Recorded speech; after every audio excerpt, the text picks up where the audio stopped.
I want to talk about health. My mom being diagnosed with cancer. I am getting my blood cleaned. Welcome back to my channel, guys. Today is really exciting. I'm doing something that I've always wanted to do. I am getting my blood cleaned. There is a new machine in Tampa. I don't want to misspeak, but I think it's called the EBOO 2 machine. And I think what's really cool about this one specifically, Jesse's been traveling to LA and Vegas, and he did a series of 3 of them. There was like a package of 4. This one and this machine, you only need to do one time, 90% sure. I don't want to misspeak, so come with me and let's go interview the professionals, and I want to take you guys along this treatment. I will drop all the details of everything. Just another week in my life, guys, from your favorite wellness girly. The prep before this procedure was obviously drink a lot of water, and then we had to have like a very big carb loading meal. So today I have ate a breakfast burrito, sweet potato fries. I had a pita bread with whipped feta, and then I just had a couple bites of rice and ground beef. Jesse and I just arrived. He took a separate car because I gotta go pick up James, and in this last 90 minutes we are here, and I'm getting nervous. I don't know why. Supposedly you're like don't feel the best right after. I don't know if that's true or not. That's just my husband's opinion, but why did he have to tell me that?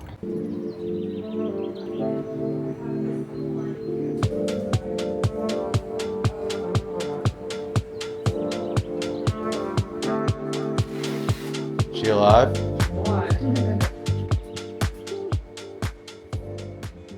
118, good.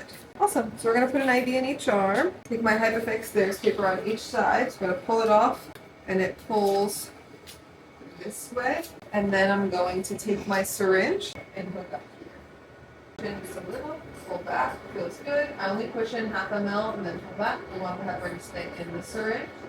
Take this side, you can see just like that. We're gonna go to the other side, do the same thing. The worst part was the finger cut. Yeah. It typically is. You want that still? No, it's okay. Okay. Most women will require a tourniquet just getting started. So we'll pop it on. If you have a ball, we can put it in her hand. You can see the blood's coming out. It's heading towards our pump. When it arrives at the pump, I'm going to start a nice slow IV drip here. So we should see a little flicker right here. So you're just doing this while that's going because you knew that was happening? And we want her to go as fast as possible. We don't want stagnant blood or anything like that. The faster we can go, the better. With women, we start with the tourniquet usually. That way we get them going as fast as possible, and then we can always take it off as we go. I'm just gonna keep squeezing the ball, so tell me when I should that's not. it. Okay. Yeah. So I'm going to take the little tip off since we made it above the label. Since I see fluid exiting my line, that means that we have good blood flow coming from her red line. Now we have blood flowing to her. We're going to get another Hypafix, secure her line. If you prefer a setting for energy and vitality or anti-inflammatory? I would say anti-inflammatory for her. Okay. Are we getting good proteins there too? So it's just miniature microglobulin, the inflammatory protein. So basically misfolded protein that can be a precursor for aging, cancer, etc. is what we're pulling out. But it's a typical dialysis filter, but it's flipped upside They down. do it upside down. So we're leaving the electrolytes and things all that intact. stuff. We do strip some good stuff too, right? Like through the filters. No, we leave the electrolytes, micronutrients, everything like that intact. We're filtering larger molecules. So fats, cholesterols, heavy metals, toxins, and inflammatory proteins. We don't recommend or require a pre-infusion or a pre-EBO2 infusion with micronutrients, things like that, because we're not taking anything away. Okay, cool. It almost feels like a little electric with that. Yeah. Yeah. I felt it like 3 times. Get through that oxidative stress, get back to what we call redox balance or like a normal, and then we can come back and do it again. Okay. If we just load it on top. How many days is that, you say? Usually we say about a week. It's good. Week. The last clean piece is going to be the suction piece here that we will take off and plug. I've been honestly sitting on this video for a while, and I didn't know how I wanted to share this with you guys, even if I was going to share what's going on in my personal life, because that's my family, it has to do with my mom. But I feel like I need to explain why I'm taking the direction I'm taking in terms of the content that I will be creating and in terms of the journey that I'm going to bring you guys on. Okay, so let's get into it. So I've always been like the wellness girly, right? right? If you've been following me for a while, you know I love to work out. I love all of the biohacking, and I still am really into that, and I will provide value in terms of wellness and what I'm buying, what I'm into, but I kind of want to take it up a notch. But before we talk about products and habits and changes that we're making, I want to tell you why, my journey, and really what's like made me wake up in the last, I would say, 3 months. Over the past few months, my family has been navigating the news of my mom being diagnosed with cancer. She is doing great, so I just want to go there with you guys. She has had her surgeries. She's in the middle of her treatments. She has kind of a long journey ahead of her in terms of 2 more surgeries and just different things like that come along with the C word. My mom was diagnosed with that. Usually what's, oh, you have the BRCA gene, or you have this gene, or you have that gene. And there was like red flags that you can test for it. And I am a person that has actually taken the time to get my genes tested, not once, but twice, 4 years ago. And then I just did it again last year. I did that because I wanted to sneak peek into, do I carry any of the cancer genes? And guess what? I didn't. And guess what? My mom doesn't as well. And that right there stopped me in my tracks and really got me thinking about, okay, so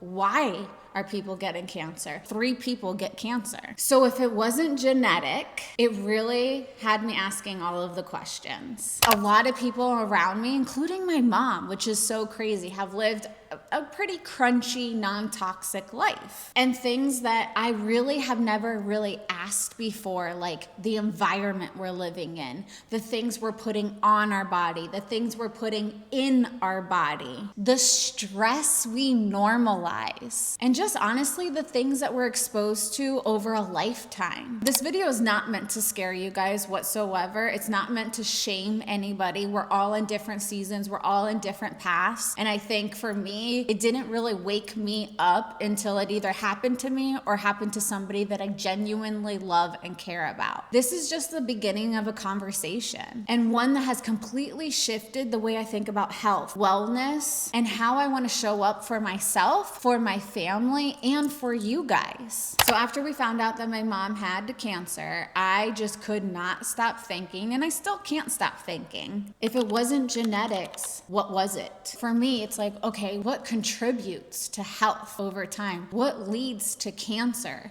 Stress, normalizing stress, hormone disruptors, chemicals, literally the fabrics we choose to put on our body, the lotions we choose, the beauty products we're choosing, how we expose ourselves to heat.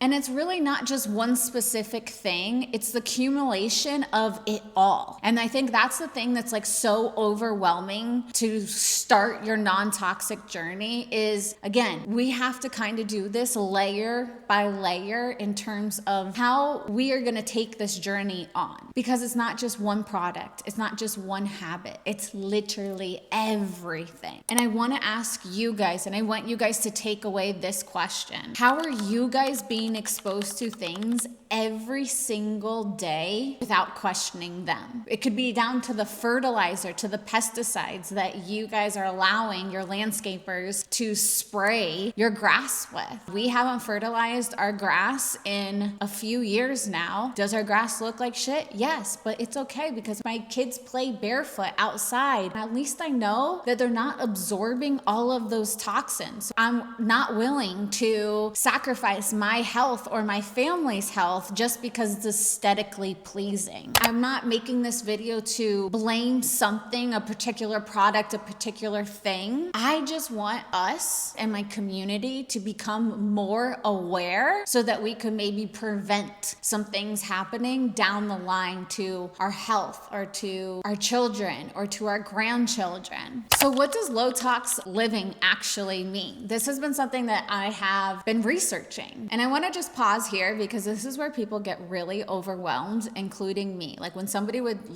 be on a non-toxic rant, I kind of scrolled past it.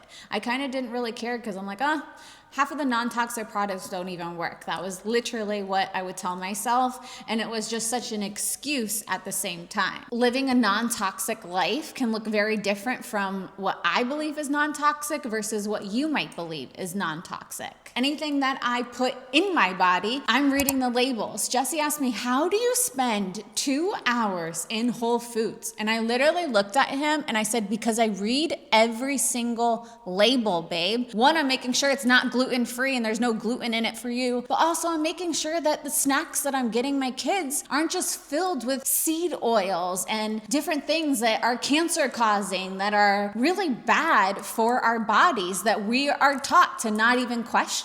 So this is really when I took a deep dive into non-toxic living. I just want to make sure you guys understand this isn't perfection. I'm not going to be perfect. I'm not going to just live this crazy non-toxic life, 100% non-toxic life. I'm not here for the fear-based content that I constantly see in terms of the non-toxic world. I'm not going to be throwing away everything. It's going to be simple swaps here and there, layer by layer. I will be personally reducing what I can over time. How this changed the way that I view health. And you guys know, I'm into my peptides. I work out every single day. I love to go in the sauna. I just went and got a Pernovo scan, which is that full body MRI that can detect stage 1 cancer. I get the results back this week. I have always put my health at the forefront of my content, of what I like to talk to you guys about. So my question to you guys as we're going through this episode, how has this shifted the way you think about health overall? You might be chapters ahead of me in terms of non-toxic living. You might be a few chapters behind me, or you might be like, you know what? This is hitting home and I've been doing non-toxic swaps with you. Health is more than just food and workouts, right? Because for me, I'm like, oh, food, workouts, I got that. That's clean. No. It's more than that. Health is what we're putting into our body, on our body. It's our mental state, how we're processing stress on a daily basis. I think hormone disruptors and I think stress were a big cause in my mom being diagnosed with the C word. I hate even saying the cancer. Like, I don't like that word, period. So I like to say the C word. And I do think my mom has been very stressed. You know, she was hit with that crazy hurricane in Fort Myers. She had to go through a remodel. They were living in like very weird environment that like no one wants to live in. On top of the environment, everyone in the town was stressed out. Everyone pretty much lost their house or had crazy damage to their house. So that put them in financial stress. That put them in physical, environmental stress, dealing with insurance companies not helping out with the repairs. There's just so much that went into, you know, stress, environment.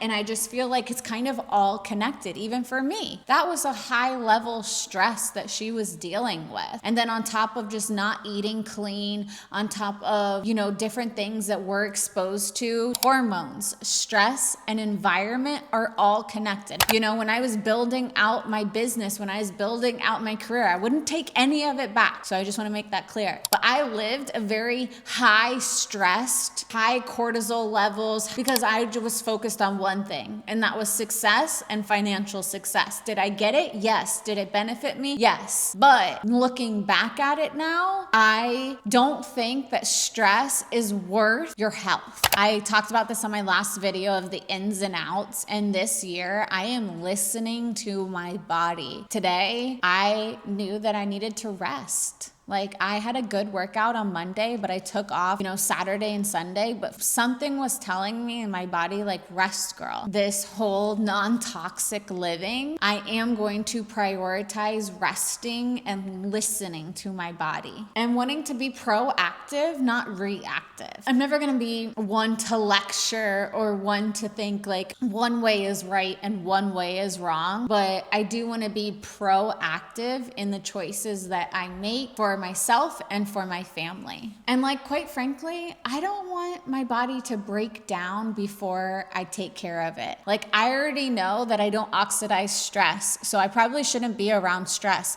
I know that I have the MTHFR gene, which we don't detox. So for somebody like me, I shouldn't be barefoot. As I'm walking across my tile, I am absorbing whatever my cleaning ladies are using to wash the floor. So if they're using some toxic chemicals to clean my floor, I'm gonna absorb that at a 60% higher rate than somebody who doesn't have this gene. Also, 50% of the people in the world carry this gene. It's whether you have a double variant or how severe your variant is. That's why I'm very pro getting your genes tested, especially if you do go into deeper into this non-toxic journey. I just really wanted to make this video because I wanted to explain to you why this is going to become a pillar in my content and in my brand. I felt like it was really important for me to be real with you, to be raw with you, to share my why, to share my journey, and to know that like, we're not gonna do this overnight. It's gonna be us taking one step at a time. And I hope that you guys can teach me things and I can also teach you guys things. Why this is so important to me is because health affects energy, it affects mood, focus, it affects my work. And I never want my health to deteriorate where it's going to affect any of those things that are very important to me. You're not alone. Let's do this together. Let's make this fun. Let's make this exciting. Let's make this cool. Let's make this sexy. Let's make this you. Small changes, when they're compounded together, they're gonna matter so much, and you're gonna be so thankful that you made those small changes. And just remember, awareness is powerful. Thank you for being here, and thank you for listening to this, and thank you for being on this journey with me. I appreciate you guys more than you will ever know, and I will see you guys on the next video. Thank you.